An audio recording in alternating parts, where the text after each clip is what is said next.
We're nearing the end of Hispanic Heritage Month. Today, we're highlighting Hispanic-owned nonprofits and BIPOC-led arts and cultural organizations. Chicago's Cultural Treasures, or CHI Treasures, aims to preserve their cultural heritage by supporting these kinds of organizations. Joining us now is Executive Director Vicki Lakes Battle. Vicki, thanks for joining us. Glad to be here. So tell us about CHI Treasures. What is your mission? So Chicago Cultural Treasures is an initiative that's focused on, as you mentioned, strengthening, preserving, celebrating, and highlighting BIPOC-led arts and culture organizations throughout Chicagoland.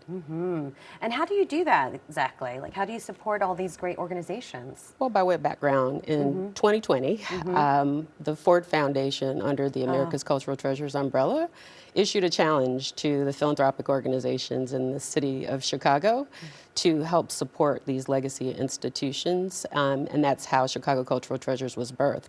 So the services that are offered under the Chicago Cultural Treasures umbrella includes grant making, of course, as well as wraparound support services, including technical assistance, capacity building. I can tell you more about that later. Have you guys had any trouble securing grant funding, or do you really look toward philanthropy at this point? Well, our partners are philanthropy, right? So this is the Chicago Cultural Treasures is about doing philanthropy differently. So we have 8 funding partners who assembled about just shy of 25 million in capital, and we made our first round of grants to 40 different organizations to the tune of 14.4 million. Wow. Grant writing is no easy task. I mean, it takes a lot of specialty knowledge. It does. Yeah, yeah. Well, can you tell us how you've been able to actively preserve and uplift a lot of these organizations? Well, the key here is not for us to do the uplifting. So these organizations know what they need, and so it shouldn't seem novel, but we actually allow them to direct our path. So even the technical assistance and the way that they use the money is entirely up to them. For the grants, they're unrestricted grants, which folks may or may not know, up until recently wasn't all that common. I'm curious if you could give us an example of one of the organizations that was helped by the work with you guys. Yeah. So since we're talking about Hispanic Heritage Month, Segundo Ruiz Belvis Cultural Center is an organization that has a facility, and so they opened up their premises actually so that the other Chicago Cultural Treasures grantees could actually come into their space to see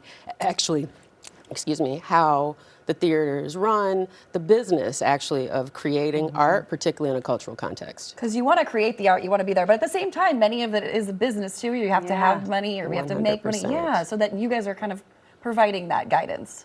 Well, we're doing it, but we're following their lead. And so the nuance and the uniqueness of Chicago Cultural Treasures is we're co-creating in partnership with our grantees. Right, especially with all the funding cuts going on right now to the arts and BIPOC-led, initiatives as well. Can you tell us, how are you, in terms of educating so that it's sustainable for the future? How are you making sure that this is going to be able to continue? So part of it is actually outlets like this. So one, we have to tell the story. Okay. But some of the technical assistance supports are around financial and strategic management. There's strategic facilities planning so that you can just not just get in a space or acquire a new space, but understand the nuances of operating within it. Storytelling, right, is a really big deal. Digital presence, all of those things. And so tapping and making sure that to the extent that we're allowed to, connecting each individual organization to the broader cultural ecosystem throughout Chicagoland. And are you open right now for other organizations watching? How do they get involved? How do they get under this umbrella? So you log in to chicagoculturaltreasures.org, and again, in as much as it's Hispanic Heritage Month, I would invite you to click on the individual organizational websites just to see what also they have going on. But please subscribe to the blog posts and stay tuned for updates and what's next. And there is a diverse range of Hispanic arts, if we're focusing on that today. Yes. Can you talk about how wide of a range it is with dance, artistically? Oh my gosh. So you have Mexican folkloric dance, you have popular dance, semi-classic dance. But then also in theater, we think about performance art. You don't necessarily think about the writing, the producing, the directing.